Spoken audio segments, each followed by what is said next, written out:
বিসমিল্লাহির রহমানির রহিম। সুপ্রিয় দর্শক, চারিদিকে যে কত রকম গুজব প্রপাগান্ডা শুরু হয়েছে এই অন্তর্বর্তী সরকারের বিরুদ্ধে, তা আসলে ভাষায় প্রকাশ করার মতো না।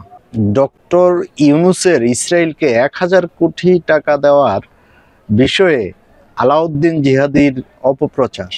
ধর্মীয় এক বক্তা আলাউদ্দিন জিহাদি, উনি প্রচার করতেছেন ইসরায়েলকে ডক্টর মোহাম্মদ ইউনূস 1000 কোটি টাকা দিয়েছেন এই নিয়ে। এ ব্যাপারে চ্যানেল 24-এর একটি রিপোর্ট, ডক্টর ইউনূসের ইসরায়েলকে 1000 কোটি টাকা দেওয়ার বিষয়ে আলাউদ্দিন জিহাদির অপপ্রচার। মুফতি আলাউদ্দিন জিহাদি নামের একজন বক্তা সম্প্রতি কোনো এক বয়ানে দাবি করেছেন প্রধান উপদেষ্টা প্রফেসর মোহাম্মদ ইউনূস ইসরায়েলকে 1000 কোটি টাকা দিয়েছেন। তার এই বক্তব্য সামাজিক যোগাযোগ মাধ্যমে ছড়িয়ে পড়েছে।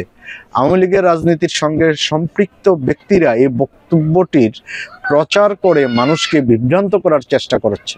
এই ধরনের মিথ্যা ও বানোয়াট প্রচারণা মূলত প্রফেসর ইউনূস ও তার নেতৃত্বাধীন অন্তর্বর্তীকালীন সরকারের বিরুদ্ধে চলমান যে সংঘবদ্ধ ষড়যন্ত্র অপপ্রচার, তারই অংশ।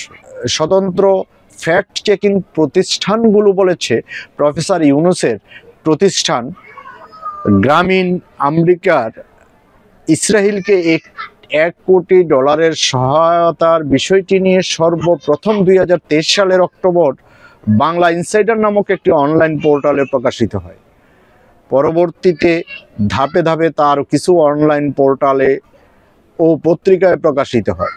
এই দাবিটি ছড়িয়ে পড়ার পর তা নিয়ে অনুসন্ধান করে ফ্যাক্ট চেকিং।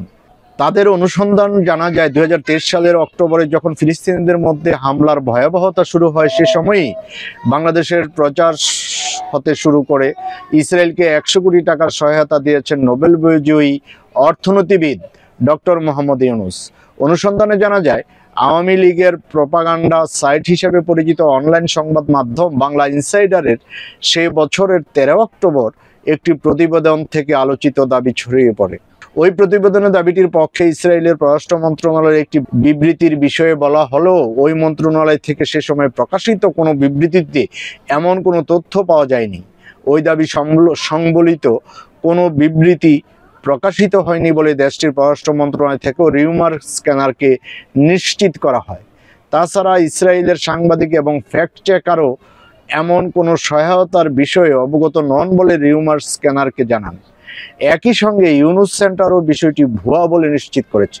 এমত অবস্থায় দেশের সকল আলেম ওলামা ও দায়িত্বশীল নাগরিকদের বিভ্রান্ত না হয়ে দেশ শান্তি শৃঙ্খলা বিনষ্টের চেষ্টায় থাকা ব্যক্তিদের অপপ্রচার রুখে দেওয়ার আহ্বান জানায় অন্তর্বর্তীকালীন সরকার। কোনো কথা হলো, ধর্মীয় বক্তারাও শুরু করেছেন যে ইসরায়েলকে 1000 কোটি টাকা দিয়েছেন। এটা কি সম্ভব? আজ এ পর্যন্ত। দর্শক ভালো থাকবেন।